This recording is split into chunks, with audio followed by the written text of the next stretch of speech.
তুমি চিন্তা করো না আমার।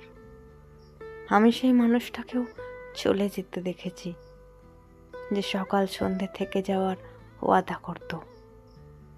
আমি তাকেও ছেড়ে এসেছি তার পৃথিবীতে, যে একদিন নিজে এসেছিল আমার বাড়িতে।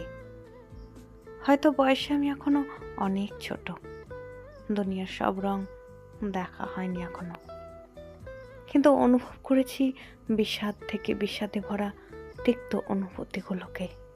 দেখেছি সময়ের সাথে সবাইকে বদলে যেতে, প্রয়োজনের সময় প্রিয়জনদের নিখোঁজ হতে, অবহেলার পর মূল্য দিতে, কষ্ট দেওয়ার পর সান্ত্বনা দিতে, চোখের সামনে প্রিয় মানুষটাকে অন্য কারো হয়ে যেতে আমি দেখেছি। তাই বলছি, তুমি চিন্তা করো না আমার। আমি বহুবার আপন মানুষগুলোকে খুব কাছ থেকে দেখেছি হারিয়ে যেতে। তুমি চিন্তা করো না আমার। আমি স্বপ্নের মাঝে হারিয়ে গিয়েও শিখে গেছি নিজেকে খুঁজে নিতে।